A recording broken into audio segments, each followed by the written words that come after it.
Hello दोस्तों, अगर आपने अभी तक चैनल सब्सक्राइब न किया हो तो सबसे पहला काम जो आपको करना है वो चैनल को सब्सक्राइब करना है ताकि वीडियोस के नोटिफिकेशंस आप तक पहुंचते रहें। आज हम स्टार्ट करने वाले हैं एक नया चैप्टर जिसको हम इंट्रोडक्शन टू ट्रिग्नोमेट्री के नाम से जानते हैं। ये चैप्टर नंबर 8 है एनसीईआरटी के अकॉर्डिंग और सबसे पहला लेक्चर जो हमारा होगा वो पूरी तरीके से इंट्रोडक्शन होगा, यानी कि इस लेक्चर में हम लोग कोई भी सवाल नहीं लगाने वाले हैं। इस लेक्चर के अंदर हम लोग ट्रिग्नोमेट्री को समझने वाले हैं कि इसमें होता क्या है और इसको कैसे अप्रोच क्या है, इसका किस अप्रोच के साथ आप इस चैप्टर को कर सकते हैं। तो आइए पहले समझते हैं पूरी तरह से डिटेल में ट्रिग्नोमेट्री के बारे में और ट्रिग्नोमेट्री से जुड़े हुए कंसेप्ट्स के बारे में। तो सबसे पहले स्टार्ट करते हैं ट्रिग्नोमेट्री। ट्रिग्नोमेट्री में अगर देखा जाए तो ये ट्रिग्नोमेट्री शब्द ही बना है ट्रिग्नो। ट्रिग्नो यानी कि होता है ट्रायंगल, ट्राइंगल यानी कि ट्राइंगल, और मेट्री का मतलब होता है मेजरमेंट, मेजरमेंट यानी कि एक ट्रायंगल और उसके मेजरमेंट के अंतर्गत ही हम लोग ट्रिग्नोमेट्री पढ़ते हैं। तो कहानी दरअसल शुरू होती है दोस्तों पाइथागोरस थ्योरम से। हम लोगों ने पढ़ रखा होगा, ये हमारा एक राइट एंगल ट्रायंगल है ए बी सी।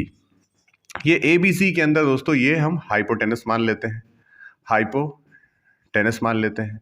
हाइपोटेनस जो साइड होता है दोस्तों वो 90 डिग्री के जस्ट सामने वाला साइड होता है, यानी कि किसी भी राइट एंगल ट्रायंगल में 90 डिग्री के अपोजिट, 90 डिग्री के सामने जो साइड आपको दिखे उसको आप क्या मानेंगे, हाइपोटेनस मानेंगे।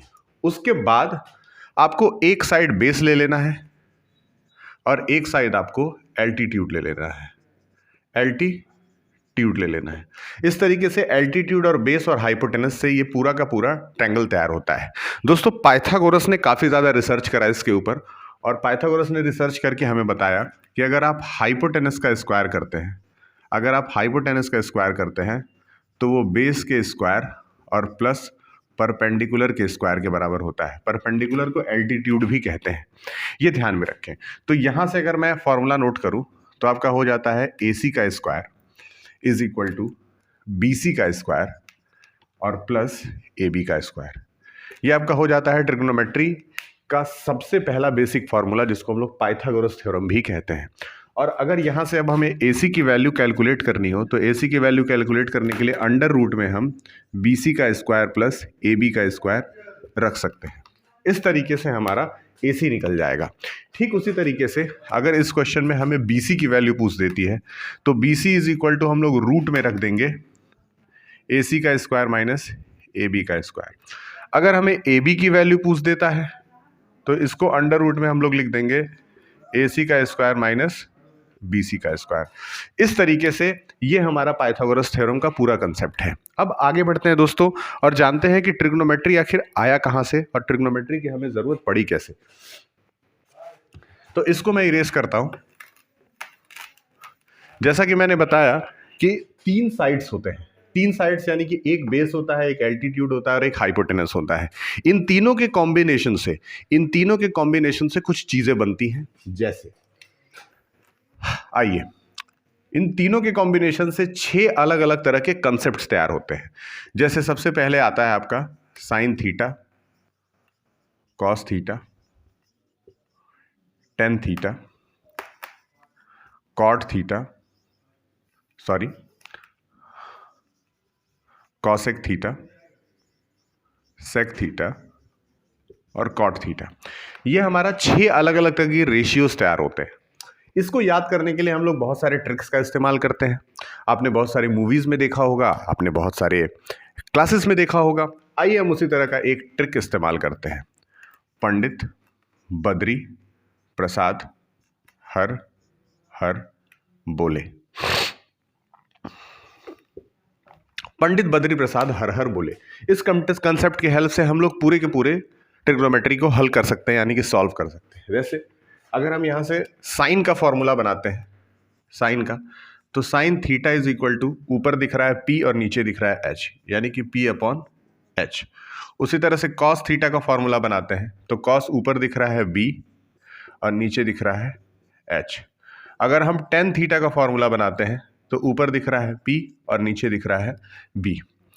अगर हम कॉसेक थीटा का फॉर्मूला बनाते हैं तो नीचे दिख रहा है H, ऊपर दिख रहा है P। अगर हम सेक थीटा का फॉर्मूला बनाते हैं तो नीचे दिख रहा है H और ऊपर दिख रहा है B। अगर हम कॉट थीटा का फॉर्मूला बनाते हैं तो नीचे दिख रहा है बी और ऊपर दिख रहा है पी। इस तरीके से ये पहले 6 बेसिक फॉर्मूले हैं जो ट्रिग्नोमेट्री में आपको आने चाहिए। एकदम 2 मिनट के अंदर आप इसको प्रिपेयर कर सकते हैं, याद कर सकते हैं दोस्तों। ये जो फॉर्मूला है इसके बेस पे और भी फॉर्मूले बनेंगे, लेकिन सबसे पहले आप इसको नोट कर लीजिए। और अब हम आगे बढ़ते हैं। इसको ये इरेज कर दे रहा हूं, आप एक एक चीज नोट करते हुए चलिएगा, परेशान होने की जरूरत नहीं है। 8.1 को क्रैक करने के लिए जितने भी कंसेप्ट की जरूरत है वो सब मैं आपको बता दूंगा। ये फॉर्मूले याद रखने हैं। अब बहुत ध्यान से समझिए। साफ साफ नजर आ रहा है कि साइन थीटा जो है वो कॉसिक थीटा के जस्ट अपोजिट है। क्यों? क्योंकि ये p बाई एच आ रहा है और ये h बाई पी आ रहा है। तो इसका सीधा मतलब हुआ कि आप लिख सकते हैं sine theta is equal to 1 upon cosec theta. उसी तरह से कॉस जो है वो सेक के अपोजिट है, तो cos theta is equal to 1 upon sec theta. उसी तरह टेन कॉट के अपोजिट है, तो tan theta is equal to 1 upon cot theta. ये तीन चीजें बहुत साधारण तरीके से आपको नजर आ रही हैं। इसी का अपोजिट अगर बना दें तो क्या हो जाएगा? Cosec theta is equal to 1 upon sine theta. Sec theta is equal to 1 upon cos theta और cot theta is equal to 1 upon tan theta. बहुत सिंपल है, बहुत आराम से इसको किया जा सकता है। तो इस तरीके से sine cos tan cosec sec cot ये हम लोगों ने क्रैक कर लिया। अब इसके बाद इसके हेल्प से हम और भी फॉर्मूले बना सकते हैं। मैं इसके हेल्प से 3 और फॉर्मूले आपको बना करके दिखाता हूं, बहुत ध्यान से समझिए। अब मैं इस ट्रायंगल को इरेज कर दे रहा हूं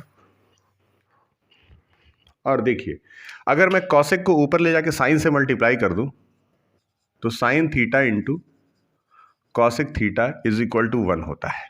बहुत सिंपल। इसको ऊपर में अगर मैं ट्रांसफर कर दूं, cos theta into sec theta is equal to 1 हो जाएगा। और इसको अगर ट्रांसफर कर दूं तो tan theta into cot theta is equal to 1 हो जाएगा। इस तरीके से ये 3 और फॉर्मूले मैंने आपको दे दिए। ये सारे फॉर्मूले अगर आपको लर्नड है, प्रॉपरली प्रिपेयर हैं, तो बहुत आराम से आप क्वेश्चन क्रैक कर सकते हैं। अब बहुत ध्यान से समझिए, 2 और फॉर्मूले हैं। सबसे पहला, अगर आपको टेन थीटा कैलकुलेट करना हो तो उसके लिए आप sine theta divided by cos theta कर सकते हैं। और अगर आपको कॉट थीटा कैलकुलेट करना हो तो आप cos theta upon sine theta कर सकते हैं। इतने फॉर्मूले आपको पहले एक्सरसाइज में ध्यान में रखने हैं।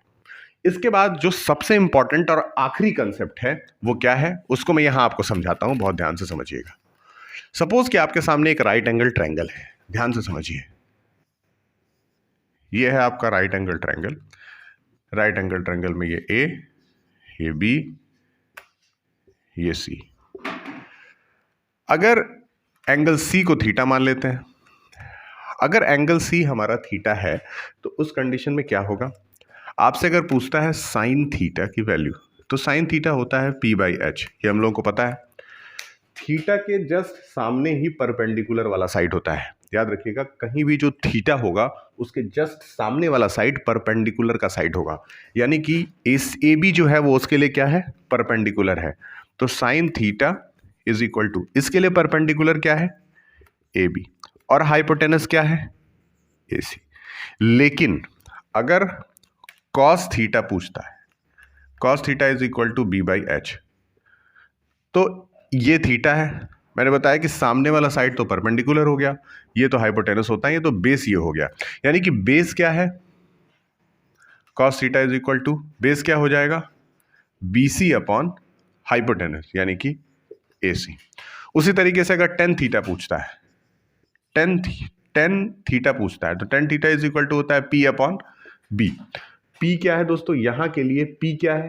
पी तो भैया ए बी ही है। और बेस क्या है? बी सी।